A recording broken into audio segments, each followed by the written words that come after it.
A brief mention of anything regarding the topics of evolution or genetics. The names that often come to mind are Charles Darwin or Gregory Mendel, two names that are very well known even beyond the scientific community. Among these famous figures is a scientist whose contributions are not any less important to the field of evolution or genetics. In fact, his legacy changed the way scientists perform modern-day research altogether. Have you ever heard of the Human Genome Project? Yes, it's that project that fully sequenced the human genome, uncovering multitude of genes and their functions. The statistical method that made it all possible is called the maximum likelihood estimation, also known as MLE.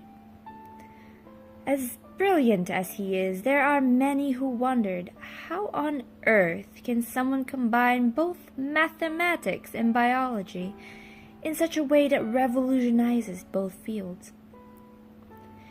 Many who likes mathematics likes it because there's always a degree of certainty.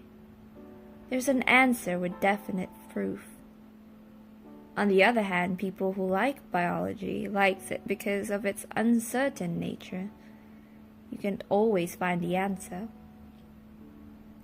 Let's take a step back and try to understand this scientist whose curiosity paved way to modern-day research.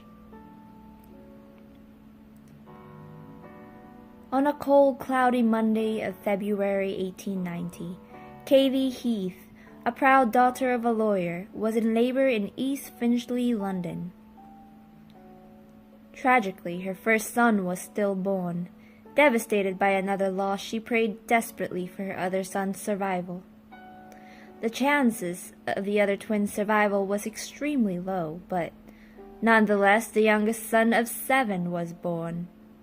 Katie named him Ronald Aylmer Fisher. Despite his appalling nearsightedness acquired right after birth, Fisher was a prodigious mathematician. He could solve complex mathematical equations and proofs in his head without writing any of it down on paper. This is what won him a scholarship to the University of Cambridge in 1909, 5 years after his mother's death and 4 years after his father's business collapsed, leaving them in debt. During his stay at the University of Cambridge, Fisher mainly studied mathematics and astronomy, but he was also intrigued by genetics and population biology. A month before graduation in 1912, Fisher published a paper on the maximum likelihood method. Just like any undergraduates, the paper was not very well known or read. He graduated with a bachelor's degree in astronomy and with distinction in mathematics. Fisher was often praised by his tutors for his brilliance, but they also expressed concern because Fisher can easily give the answer, but not the process. Like many new graduates today, Fisher had trouble securing a job after graduation. His ever-growing financial difficulty led him to work as a farmer in Canada. In 1914, World War I broke out, and Fisher enlisted in the army. Not surprisingly, he was rejected due to poor eyesight. Thus, he decided to become a high school teacher, teaching math and physics. In 1917, a man named Carl Pearson read Fisher's paper on maximum likelihood. He published a paper about it without Fisher's permission, criticizing his work.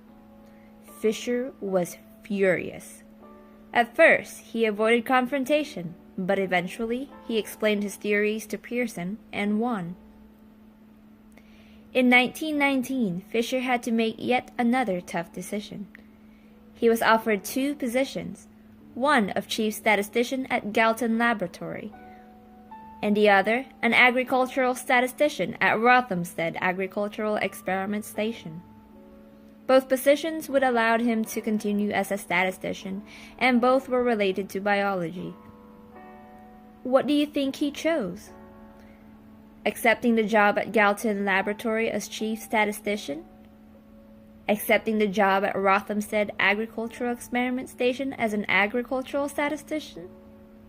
Or did he decline both and remain a high school teacher?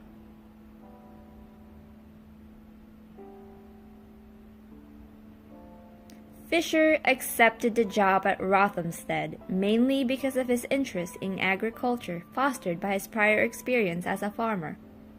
But he also accepted the job at Rothamsted to get back at Pearson, who offered him the job at Galton Laboratory. The result of his decision, however, revolutionized the field of biostatistics forever.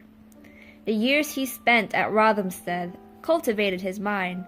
It has been said that Rothamsted is where he was most creative. Fisher invented the analysis of variance known as ANOVA and the F distribution. He published 2 books, one in 1925 known as Statistical Methods for Research Workers, and one in 1930 known as The Genetical Theory of Natural Selection. In this book, he unified both natural selection proposed by Darwin and the genetic inheritance theory proposed by Mendel. He also came up with the Fisherian runaway model after observing bird ornamentation. Now here's another thing for you all to ponder. If he had chosen to accept the job at Galton Laboratory, would he still accomplish the same thing as he did at Rothamsted?